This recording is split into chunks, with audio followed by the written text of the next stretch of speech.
Okay, I think we are ready to get underway. Is IT ready to put this up on the net? Okay. They ready? Yeah, about the first presentation. Is this presentation you want to go ahead with? If I could just speak to the presentation that we intended to hold in public. Something has come up in relation to that. We've discovered that there's some compromising information in there that was supplied by another source that can't be seen in public. So we're going to ask to pull that for the time being. I can explain better in confidential. Okay. Can we show the actual piece of equipment or not? Or? Oh, we were talking about the ANPR stuff. We're talking about the crime mapping. Oh, okay, that's fine. I can understand that. The crime mapping piece is going to have to go into confidential for now, and I can explain more when we get to that point. Okay, that's fine. We can do that. So I would like to call the Information Technology Committee to order. Any declarations of conflict of interest from any board member? Not seeing any.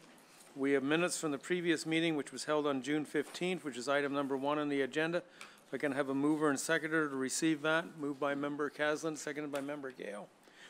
Any comments off those minutes? From no, we'll do one. I've called one at a time. Show of hands in favor of receipt. So that matter is dealt with. Number 2 is minutes from the in-camera committee meeting held on the same day. Mover and seconder for that. Member Stewart, seconded by Member Marshall. Any comments from the in-camera meetings minutes? Not seeing any. All in favor? Thank you. That item is dealt with. So crime mapping, we're going to move into confidential at the end of this, which moves us to item number 4, which is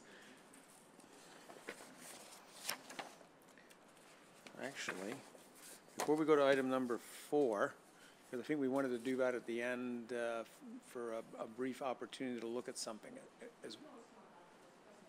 You want to go now? Okay. So we'll put real-time operations, which is an update, at the end. So the next one we will deal with is the e-ticket application. So, Chief? So is that part of No. Okay. We're a bit out of schedule. This threw me through a loop. So we'll do real-time, and then under new business, we'll do e-tickets. Chief, is that fine? However you wish. Okay. We can, if we give you the verbal update now, then are you going to get up and, was the intent to go up and go see it? Or No, we'll do that after the confidential piece. If you're ready for the verbal? Yeah, sure. Sergeant Henderson, come up and give you the verbal report on that now. Thank you. This is number 4. Good afternoon, Chair, Vice Chair, Chief, Deputies. I'm just going to provide you with a very high-level update on the RTOC. The intention is that I will provide the board with a presentation for the September board meeting once we've been up and running for a couple of months. So basically what we did is we broke down the RTOC into 3 phases: the construction phase, the implementation phase, and the operational phase. We recently just completed the construction phase. So for the first couple months of 2017, we were involved a lot in the back-end stuff of getting the RTOC up and running, installation, testing, troubleshooting of various IT pieces, Barco Video Wall, Genetec integration, the Avaya video conferencing, and the Command Central Aware customization. That took a couple months working through with Motorola to customize that to be where it needed to be for us to go operational. What that essentially does is it provides a unified platform for viewing multiple sources at the same time. So it brings in our CAD, it brings in our video, it brings in our mapping. So IT's also been working very diligently on our data warehouse, and a lot of the data feeds are going to be coming into the Command Central Aware through that as well. We were involved in a number of proof of concepts regarding deployable video, something we call Contact RTOC, and then also the RTOC Dropbox. So Kevin's up front here. He's just going to show you guys a quick demo of what our RTOC Dropbox will do. Do you have access to that on the MDT there, Kevin?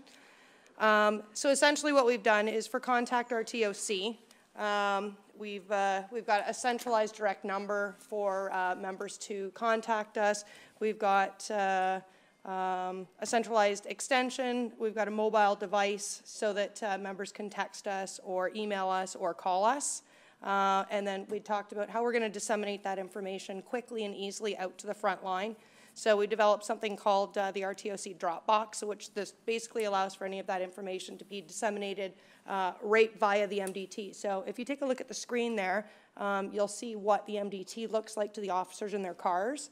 And if we're assisting on a call for service, are you going to pull up what the page actually looks like as well, Kevin? Okay, so if we're assisting on a call for service, we're doing what we're doing in the back end. We would then post that on the RTOC Dropbox. The officers would go on there, they would click on the bottom link which says NRPS. From there, they'll see the drop down which says RTOC. And right in their car, they'll see this. So any of the information that we're pushing out to our officers when they're responding in real time will essentially go right there on the Dropbox. So Kevin's just put together a quick little test demo. So for example, if we've got pictures of a missing person or a suicidal male or any information that comes through social media or essentially anything that we can assist our frontline or investigators with, it'll be a quick, easy way for them to access that information via the MDT. Thanks, Kevin. So that was sort of the construction phase to get all of those IT issues sorted out and up and running. And I'm happy to say that as of July 5th, we went operational. We went operational in a pilot capacity. And what that entails is due to limited resources, obviously it's going to be a Monday to Friday, 8 to 4 right now. Myself as the coordinator. Kevin is our operations constable. And then we also have one crime analyst that's going to be working in the RTOC with us as well. We're going to be providing near real-time intelligence to frontline and investigators. We're going to also be monitoring social media for situational awareness, whether it be during emergency situations or any planned emergency events.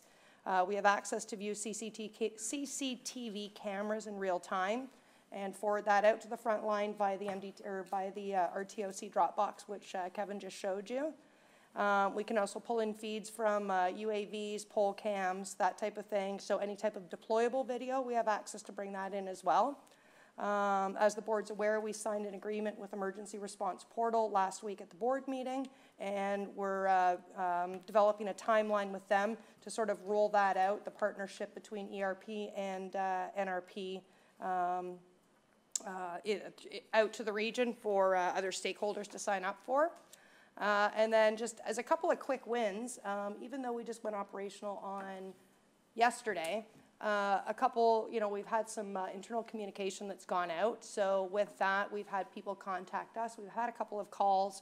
There was 1 or 2 missing persons. I think there was a suicidal person, and there was also an armed person that officers were dispatched to that we were able to jump into social media, provide some assistance to the front line to find those persons or locate the armed person. And all of those came to a successful conclusion. So moving, I've just got a quick little coming soon as we enter the implementation phase. So we are going to be operational, like I said, in a pilot capacity. There's a couple of things that we're working on to sort of develop what that's going to look like. So Command Central Analytics, which will be crime analysis dashboards and maps in near real time. We're currently working through the privacy impact assessment for cloud-based solutions before we will actually go live with that. The expansion of the CCTV camera access. Again, we're also working through the privacy impact assessment for CCTV cameras before we can go through that with that, and we've reached out to legal for that as well.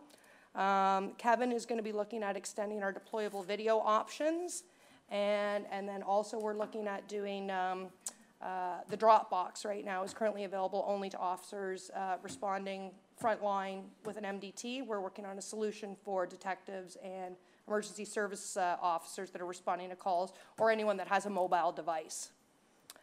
So the next steps, obviously, I'm going to start looking at writing some policy job descriptions and a business case for the RTOC. So that's a high-level overview, if anybody has any questions. Board members, Member Marshall? Thank you. Sergeant, did you say that you're connected to 6 CCTVs at present? Currently, we have 26 CCTV cameras downtown in St. Catharines that we have access to. Okay, and you said you got to apply to get more to expand that program? So we're looking at two different options right now. So Emergency Response Portal, which is the agreement that we signed last week, is one option for us to expand our CCTV access. The other option is going via an MOU, and we're in the process of developing what that template's going to look like, and maybe some partnering agencies that we can partner with during the pilot phase. But that's also going to be dependent, upon, so the video management system that other services are using or other stakeholders are using has to be comparable with what we're using. So we have to take that into consideration, and then what the costs incurred will be to integrate those systems. Member Gale? Thank you. Through you, Chair. I don't profess to understand this, but I get what you're saying. The CCTV cameras, you have a number of them in St. Catharines. From a layman's standpoint, wouldn't it pay for us, and I don't know the cost of this, to have one CCTV camera in each city, or two in each city? Because somebody's going to be going by those cameras, like if you had it at Lundy's Lane and Drummond and Niagara Falls, or I don't know, the other corners around. Wouldn't that be the way to go, rather than have 20 in one city? Or am I wrong? And why are we just paying for that? And why wouldn't the cities be involved in paying for this? Okay, So, Chief. Yeah, sure. I think I can handle this. First, I think you've got it a little bit mixed up with respect. These aren't like the license plate recording cameras. So these are Downtown Business Association in St. Catharines. The city of St. Catharines has 26 cameras in the downtown area that have been there for about 5 years. Okay. They're used, and we have access to them now, but our only access was through computer. What we can do now is we can access them right into our real-time operations center. We can capture the images live if needed and push that out into the cars onto that screen that was demonstrated a moment ago. So, okay. So it's a multiple security system. What the intent will be to go forward is to try and access more. For instance, places such as Brock University has cameras everywhere. If we can access their system when we need it through an MOU or some form of understanding, then in the real-time operations center, we'll be able to capture those cameras. So it's not like one camera for each city. It's security systems that we'll be able to get through the portal as well. We can sign up private businesses. The Penn Center, the hotels, can give us all kinds of cameras right across the region once we get sorted out with the MOU. So through you, Chair, and through you, Chief, to Tara, is this something the Chamber of Commerce is in these cities and that should hop on the bandwagon for and things? Is this your goal, or what is your goal to try and get more cameras? Because more cameras help us on stuff like this. Absolutely. The more cameras we have, absolutely, the better it's going to be for public safety for the entire region. We are absolutely in early discussions with city, region. There's some BIAs that are interested in putting up additional CCTV cameras similar to what's downtown St. Catharines. All of those discussions, we've commenced with all of those. We're in the early stages of developing those. But yes, the long-term goal is the more cameras we have, obviously, the more beneficial it will be for everybody. And my last question, Yes. CCTV camera, how much cost installed? Thousands, hundreds? Through you, Mr. Chair, if you take a look at a physical camera, those ones are about $1,000, $1,100 per camera, and plus whatever infrastructure at the back end. With respect to the Genetec system we have, the capacity to accommodate, we can do in one capacity, we can take up to 5,000 cameras into one system. Oh, okay. But yeah, but those cameras, so if the city of Niagara Falls, for example, or a hotel, decides to share their cameras with us, it is no cost to us. We just basically connect to it. If they're willing to actually offer us that connection, we can connect to it at no cost. If you're to install a camera at the corner here, it'll be about $1,100 per camera. So you know cameras, through you still, Chair, all gas stations around, my daughter's company all have cameras. Every gas station has to have every self-serve in that. Can you tie into those? Are those CCTV cameras? And so if you ask permission of the owner, you could get into those cameras? Yeah, so for example, as through Mr. Chair, with the agreement that you've allowed the chief to sign, you can bring those cameras into this emergency portal, and then we can actually tie into it, absolutely. So if you're the owner of a business and you give us your permission and we sign the appropriate MOU or with ERP, we can bring it in the minute they activate it, and it will be a link through the RTOC. So I'm sure that she would give you permission, but to whatever you choose, wherever you need cameras, and that I think the businesses will follow. So, thank you.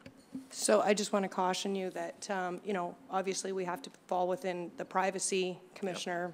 You know, our intent obviously is not to monitor cameras. We don't have the authority to monitor cameras in real time. We do have the authority to view cameras in real time when an emergency situation occurs. So if you guys think back to the ERP agreement that was vetted through the Privacy Commission, and part of that is that we would only access cameras for people that signed up during emergency situations, and they would be immediately notified. So the same would be true of any of the MOUs that we signed up for. We don't have the authority to actively monitor cameras. But if some of these stores, like Walmart, have a camera out to their parking lot or something like this, you say you can do 5,000 cameras. I mean, it's you to pick and choose, I guess. But through Mr. Chair, let me just clarify and build on what Tara was saying. If somebody is not compatible with our system, then there's a cost, and that cost can get quite expensive. I just want to make sure it's very clear. If you decide to sign up with the ERP system, maybe the cost is less cost prohibitive, but there is a cost to actually enter into that agreement with ERP. So, but if you're compatible with the Niagara Regional Police system, then the cost is very minimal. And I just had people who were from London, England on the weekend, and they said there's nowhere in downtown London, England that you can go without a camera being on you because it's tied into that. So, yes. Okay, next I have Member Stewart.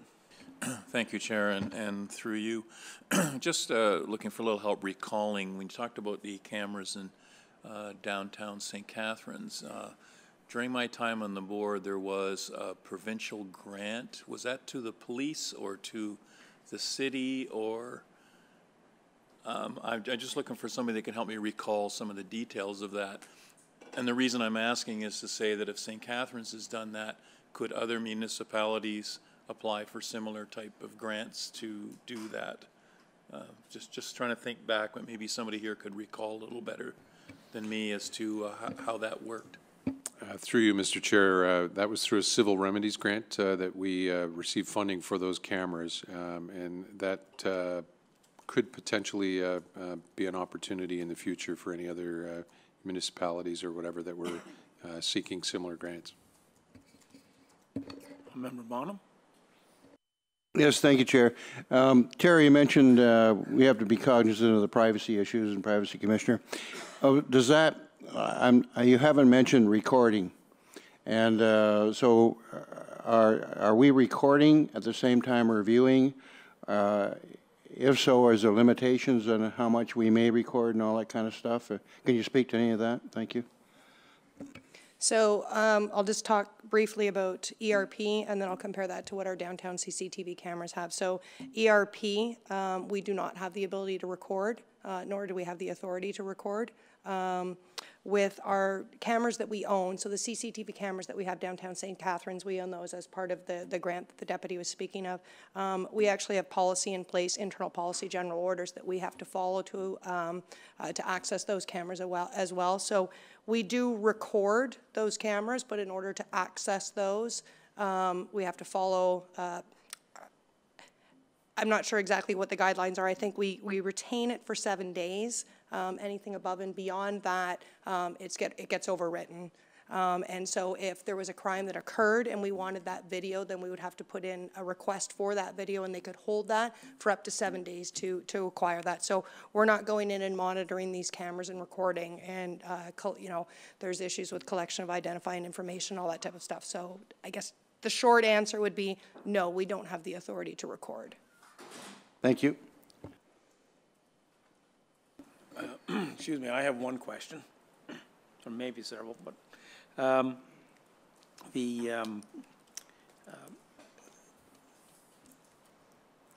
linkage to the camera, the Dropbox system that you demonstrated, and you talked about missing persons and that.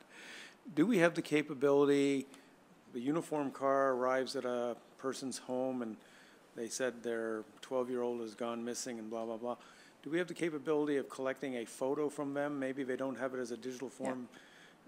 Can the officer capture that with a cell phone and can that, using that email address, get it into your system and then you can, is that there? Yeah. So what we have is we've got a cell phone that's attached to the RTOC. We've got our own cell phone number. We've got our own email address.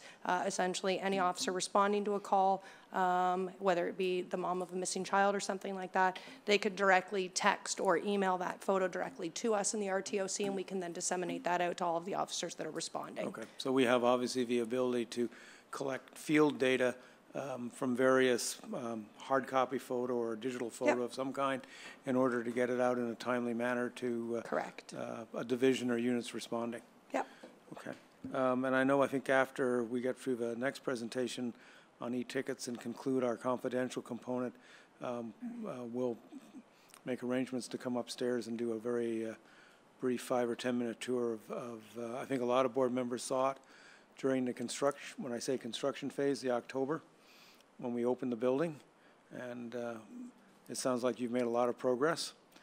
And I think, again, we've commented that this is going to be one of the most important components in our ability to get in front of crime issues, rather than being reactive, being more proactive. So I look forward to that later on. Anything else, Sergeant or the Chief, on this item? Okay. So we had a One thing I should say, I want to thank Tara and the constable here and Akram and all the other IT people that are here with us.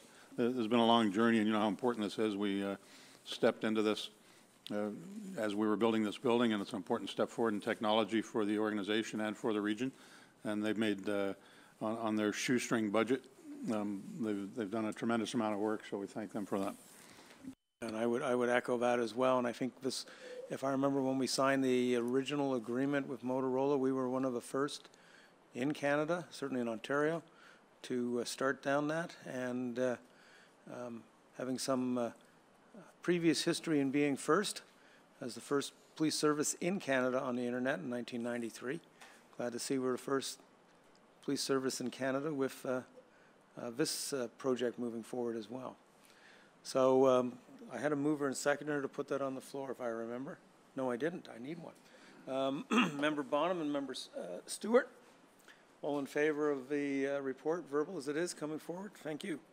The next item is new business, and that was a follow-up to an article that went out dealing with e-ticketing, which was a new, something new for Niagara.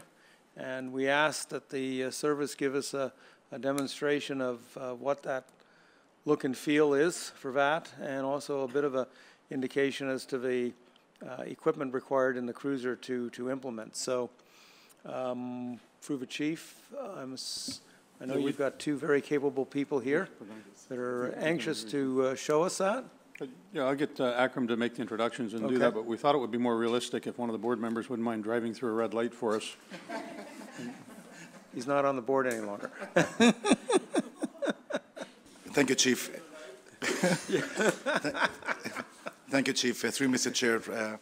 So what we've set up behind you is what is actually set up in the cruiser without the cruiser.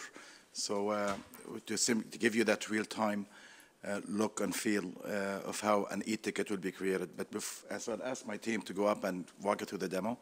But I wanted to do a formal introduction. So stand up. So this is Tracy Moran. She is the coordinator and supervisor of the operational applications side of the business. I've got Chantal Constant, who is also working in the same unit under Tracy's leadership. They spent a lot of time working with the region to try to automate and integrate a lot of the data coming in from the MDT right into the course management system of the region.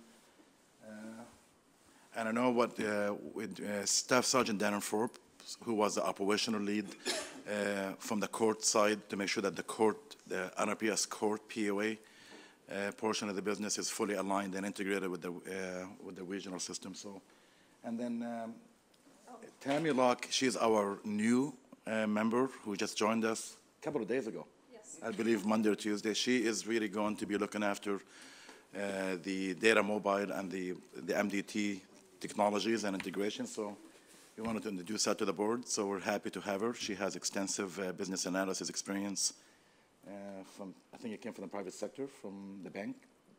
Mostly banks. Banking. So we're glad to have her, but we brought her in to be at the board committee and watch the e-ticketing process. So without further ado, I'll ask Tracy and Chantel to walk you through the demo. And then we have also printed some draft samples for you to see the tickets. Yeah, and I think there's a couple of copies that have been circulated around the table to look at. Thank you. Good afternoon, Chair, Vice Chair, and board members. Did I not? Oh, okay, I'll turn it. All right, so I'll wait for Chantal to bring it up. But just to give everyone a heads up, on June 27th, we started our pilot of the e-ticketing module. We're doing it with our traffic enforcement unit, and we have 2 platoons to date trained. Next week, we do the 3rd platoon, and the week after, we do the 4th platoon. So Chantal's an officer in one of our cruisers. She's going into our Versadex system here, and Chantal's going to create a ticket. So this is the screen the officer will get. You're going to either select a ticket, a warning, or a skeleton, or a business ticket, and I'll explain those to you shortly. So for now, Chantal's going to create a ticket. The ticket type is automatically, it's a provincial pawn, so it's automatically set where they cannot change it, because right now we're just strictly doing pawns. Chantal's going to generate a ticket number. Again, these tickets are automatically generated. She's going to right now query RMS to get a particular ticket number. We cannot manually enter tickets. We want to make sure that no one uses the same number and overrides another ticket, so numbers are automatically generated. And the numbers are numbers that we've given from the courts. When we're running low, we have to get more electronic numbers from the courts. Which is similar to PON, right? Yes. So Chantal's going to issue a ticket. She's going to type in the issue date. She's going to type the time, the offense date. The offense date could have been committed before the issue date, so she's going to have to manually do that. It's going to be issued by my badge number. The status will be either issued, pending, or void. We do not use pendings here at this service. I believe Toronto uses them. We're using issued and voided right now. So pawn origin, we're going to type that in. This is for statistical purposes. On most cases, you're going to do traffic enforcement. She's going to go to operational unit. In our case, we're an implementation team, but it would be 2 district, 1 district, wherever you're located. We have a location, so we have to make sure that we have a location for this particular ticket. Municipality. You could do district and add them. Right now, they're not mandatory fields. If the officer wants to fill out, they can, but it's not necessary for the tickets. What is it? I'm assuming it's zones. Yeah. So Chantal's going to lay a charge. She's going to do Highway Traffic Act, provincial offense, and she's going to, right here, query. She's going to do a search for the particular offense she's looking for. So I believe Chantal's going to lay a speeding ticket today.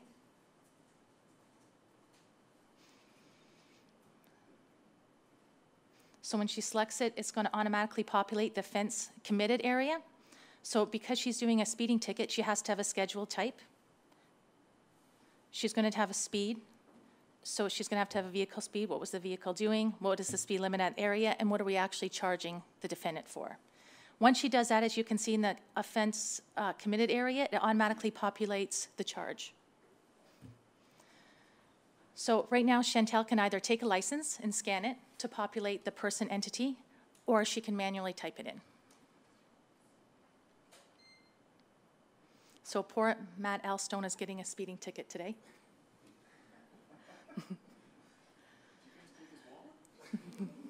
We didn't take, we borrowed.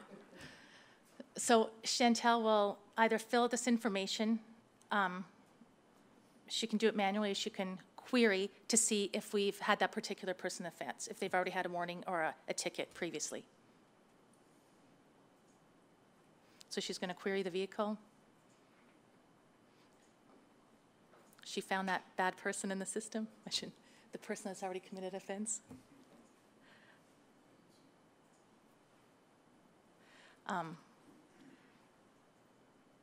and all the information is there. So the court section, because it's a pawn, we automatically give them the option to pay. If it wasn't anything to do with the vehicle, you would uncheck moving violation. So if we're doing trespassing, anything like that, we would uncheck the moving violation. So now we have our penalty section.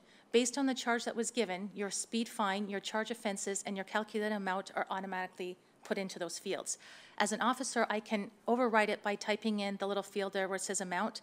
I may know that this particular offense has a larger fine, and IT didn't update their system for some reason. We are not known to this offense. They can automatically put that in there, and it would populate the offense committed section.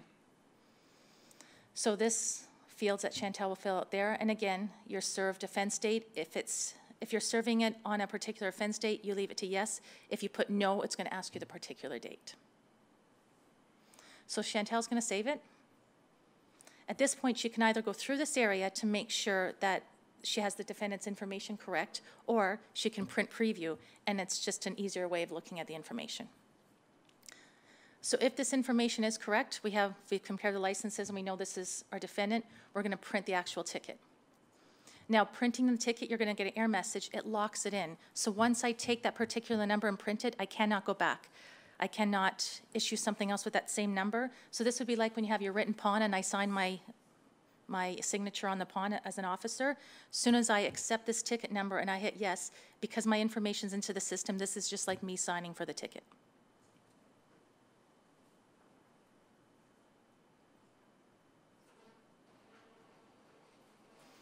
So we can distribute, if I were to give into the board, an example of our actual electronic ticket and an example of our warning.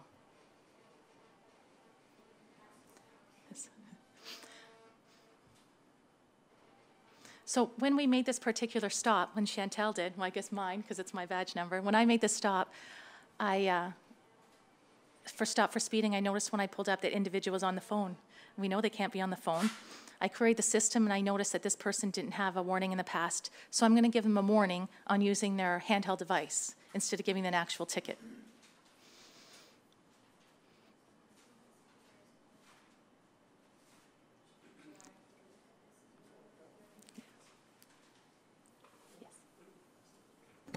A question, when you researched the driver's background, making out the ticket, you indicated you can find out if they've had another ticket.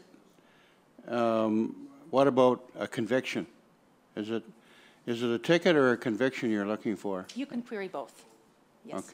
Okay. So of what value is it to know they've had a ticket if it hasn't been validated by a court and their conviction registered?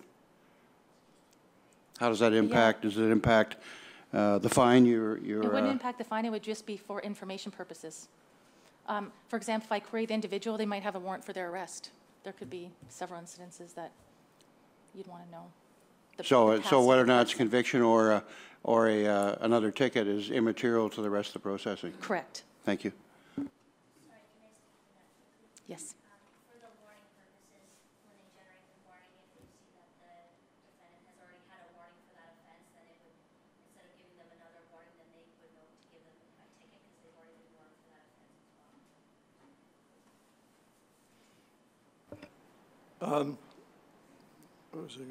What if the officer wants to lay several charges, speeding, reckless driving?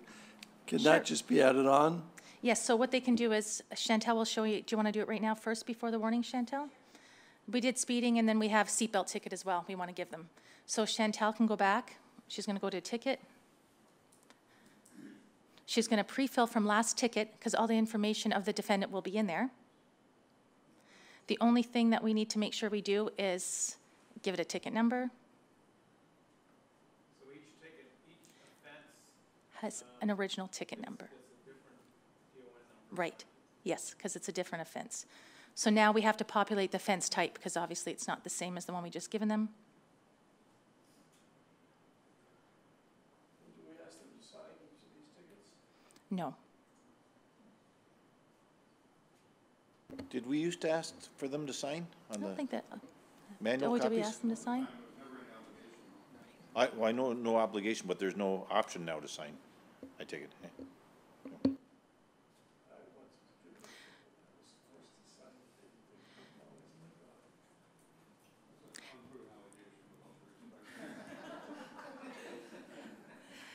They will sign the back of it. If they're paying online, obviously they're using that payment option, but if they pay through the courts and they bring in to the courthouse the actual paper, they can sign that part when they're paying their actual fine.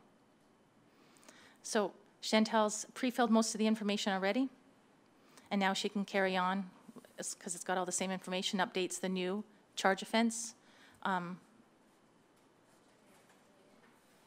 don't, sure. But now it's done. All I have to do is pull a new ticket number and then put in the offense that I'd like to charge them with, and that populates the second ticket. These are generating PDFs, I've noticed. Are those PDFs stored on the local device, or do they get stored centrally? No, they don't get stored locally. Everything goes into RMS, our records management system.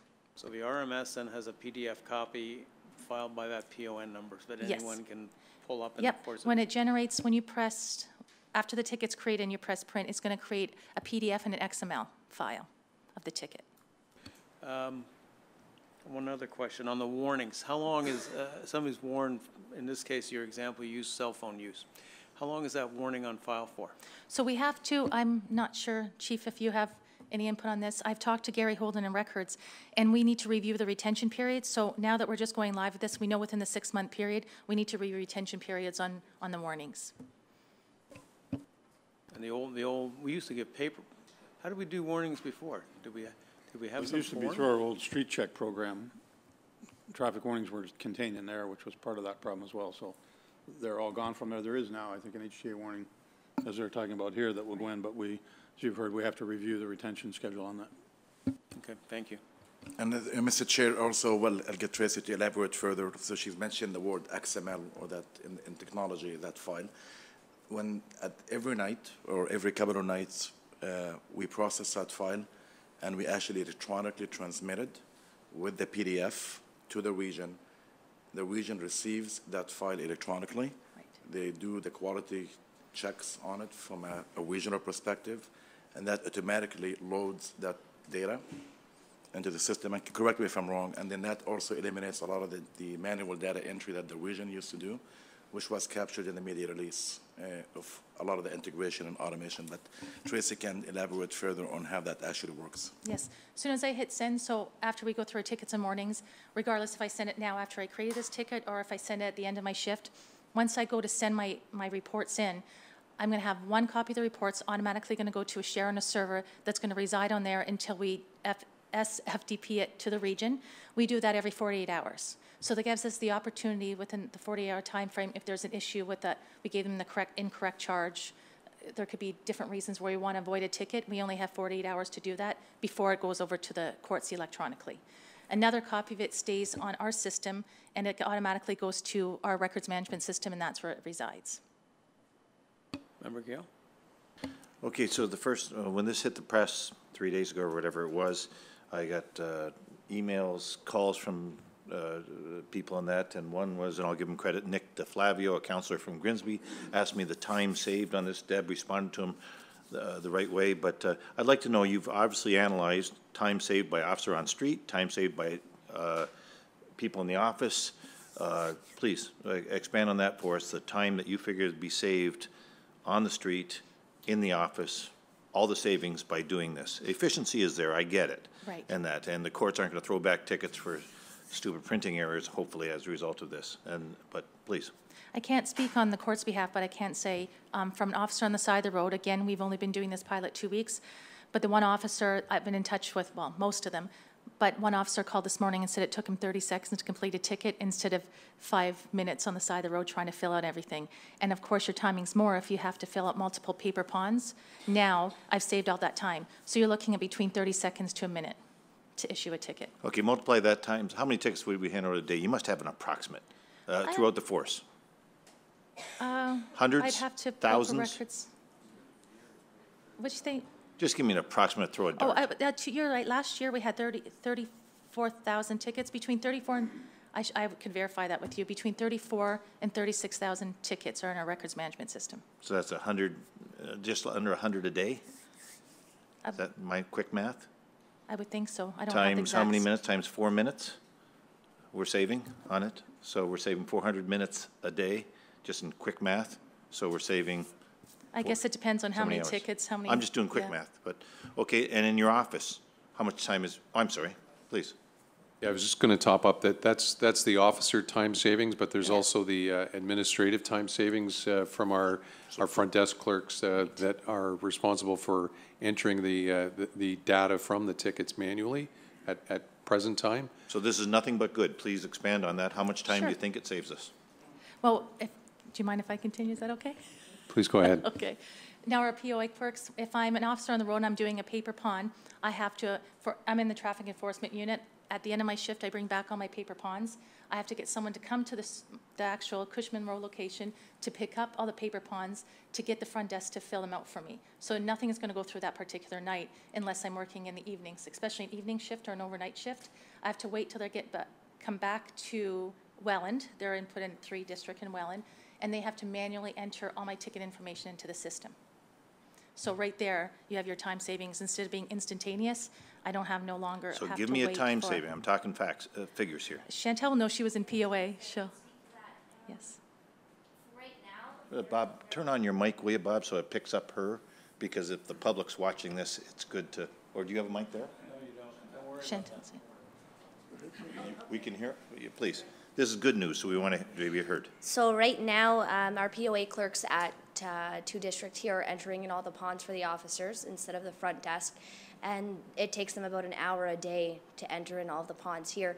So when we have this go live for service-wide, I'm assuming it's gonna take about 3 hours to enter all of the tickets for all of the districts.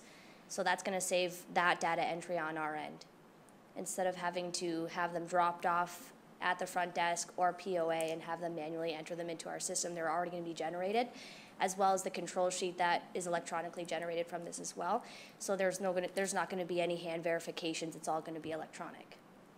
So can I ask a favor of you? Sure. Could you please email through the deputies or the chief or whoever you want, just pull out your pad and figure out how much time is being saved, and I won't hold you to it, but give us an idea. Of Go course. low on what is saved, because it's, this is being more efficient, and that's what the people want. We raise rates, we raise everything around, but now we're getting more efficient, and I like to hear that, so thank you for that. Through you, Mr. Chair, if I may offer, Chair Gale, let's try to work with the region, because this is really a shared service project between the region.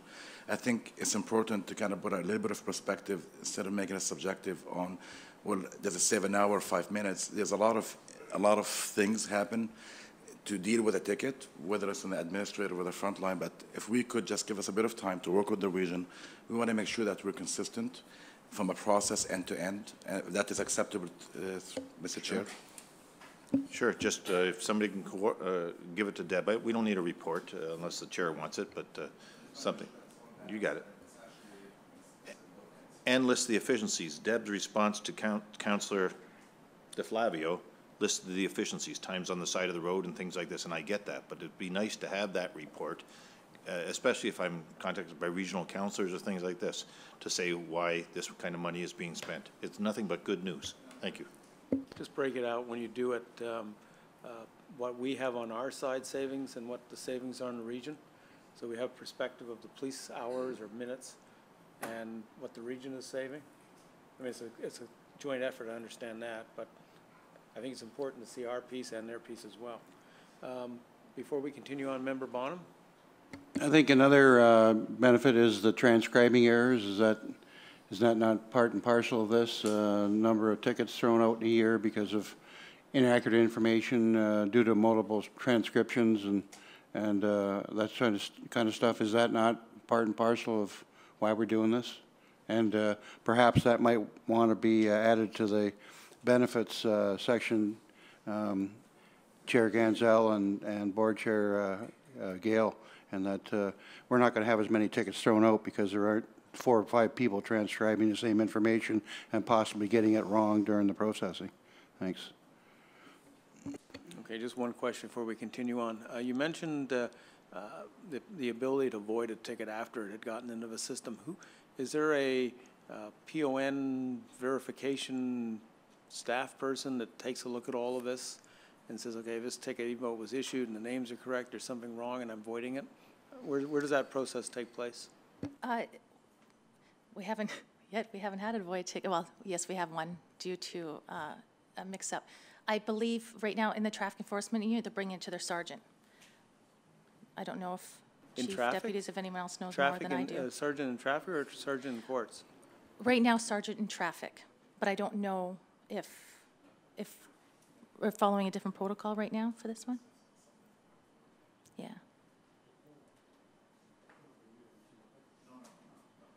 We don't do a Q&A as such as we do with our occurrences where they're all reviewed. The tickets, once the officer pushes the button, as I understand it, ticket spits out, the data flows through the lines and ends up in our RMS system and then also ends up at the court system, correct? Yes. So there is no retyping, so you're correct. It'll eliminate errors in that regard and in reentry, but there's not an audit of every single ticket that goes through. There's nobody there to supervise it over it. The supervision part of that would be at the courts. If somebody had a complaint, they go to court, and if they point out an error in the ticket there or however it works at the courts at that end. So we couldn't possibly review all those tickets. Okay, thank you. So Chantel's going to do a warning. So you could tell the type is automatically defaulted to W now instead of P. The ticket numbers are different, so ticket numbers are W for warning, and electronic tickets have an E on them, so you know it's an electronic e-ticket. So it's the same issue date, offense, location, pawn origin.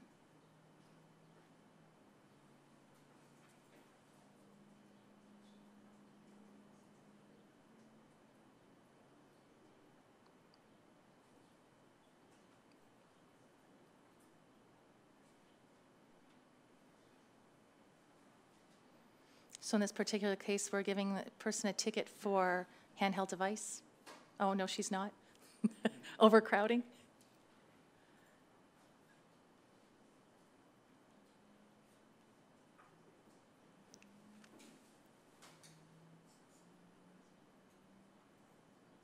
And the bonus part about officers, frontline officers, where we're putting in the charge and we're searching for it, they no longer have to know all the charges and having to have their little handheld book with them. They can search for the charges. We didn't have anything like that before. This is kind of like a McDonald's menu item now we're going to, and I'm not trying to belittle our officers, but, you know, it makes it simpler on this stuff. How long, if I can ask this, and if you're allowed to tell me, how long do you keep a warning on record? We haven't determined that yet. Oh.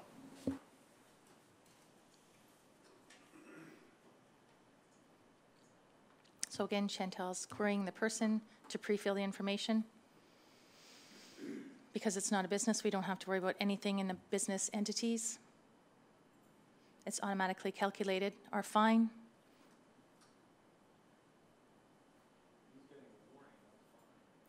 Right, but we want them on the warning to tell if you've been charged with this particular offense, this is the amount you would be having to pay.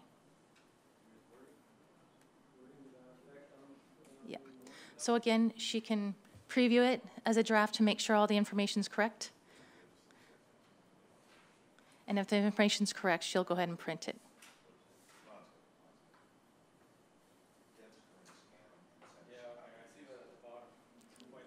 Yes.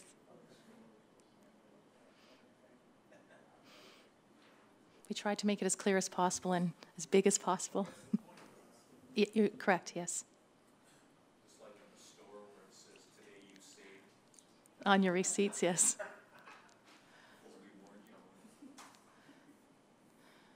So Chantel's going to print it out. Again, once we print it out, it's locked in that ticket number.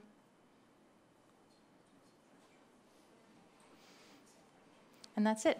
We're walking over the defendant with our ticket and our warning. So at the present time, traffic enforcement unit vehicles are all equipped now with the, they were always equipped with a license plate reader. The driver's license. The reader. Card reader. The added item is the printer. The printer, yes. It's a thermal printer. And if we, I mean, there's obviously more, all the officers on the road have the capability of enforcing highway traffic act, criminal code, et cetera. What would be the long-range strategy, let's say over 3 or 4 years? Is it to try to equip every car that's out there? Every car to date, except for, would you like to continue? Oh, every car is now equipped with the printers. There's only a couple that are not, and that's usually service vehicles that are not, I think they're just departmental vehicles, not cruisers. So every cruiser, even outside of traffic, has a printer? Has a printer, yes. Mr. Chair, through you, back in April 21st at the board meeting, former Superintendent Des Carter submitted a report, and you gave us approval to initiate the capital fund to implement e-ticketing across the board, which we have. So every cruiser, every uniform cruiser with a mobile data terminal has an e-ticketing printer, and it has been installed under the armrest of the Central Council. So I remember our approval on that. I'm impressed that you got them into probably at least 100 cars in basically 3 months. In about 3 months, yes. Okay. the fleet did a great job in actually doing the scheduling, and they got it done. I think it's about 165 cars in total. Correct. Yep. Okay, compliments to them, because getting that into that many cars in a reasonably short period of time, and the vehicle had to be taken off the road, I'm assuming a little bit more than half an hour. This is probably a couple of hours. Through you, Mr. Chair, I just want to also mention that the printers, although their primary function is for e-ticketing, it does provide another avenue or option for the officers who are out on the road. Let's say there's a missing child, or they're doing a canvass for a homicide or a robbery or any kind of major incident that had just occurred. Tara, I'm sorry, I'm looking back for Tara, but she's not there anymore. Oh, there she is. In the RTOC, if they were to obtain a photo of the individual, that could be sent to the vehicles, and they can print that picture out, and they can walk around and assist them with their canvas. So again, there is more options available to the officers than just the e-ticketing. Okay, again, all very good news stories. Do you have anything further? No, that's it. We just wanted to show you the ticket in the morning. Sorry, you got something on the screen? You recognize that all's been good, and now if it goes at fault, you're at fault. That's okay. I can take it. Okay, good. Thank you. I just wanted to mention that if the officer makes a mistake on the ticket, they're able to void it and then regenerate a new ticket or warning number. So if they've made a spelling error and they've printed it and realized only after, it's very quick for them to generate a new number for that. And also we keep a spare box of the paper in the cruisers so that they've always have more paper to reload their printers. And I take it the business ticket, which I saw, is that to deal more with our licensing unit, secondhand stores, areas like that might be in violation of bylaw? Is that the intent with that? Any ticket, I could be wrong, but any ticket that they can lay at a particular business, alcohol, serving alcohol to minors, right? Different kinds of tickets they can use for that. So anything like Liquor License Act issues? Right, yes. Oh, I see, okay. Okay, thank you. Thank you. We had a mover and seconder to receive, I remember. Yes, we did? No, we didn't. Member Stewart, Member Gale, all in favor of receiving the report? Thank you. And again, Tracy and Chantel, Private Chief in Akron, thank you very much. Delighted to see this.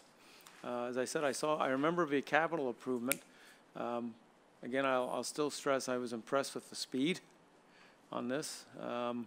And obviously it's going to make a major difference in the amount of time an officer spends on ticketing. The next item, which will be going upstairs briefly, but yeah, I know that. Is there any other new business items for the public side of the agenda? Okay, not seeing that, so we're going to adjourn the public session at this time, and I'll wait for the AV lines to drop off, and then we'll go into a confidential item.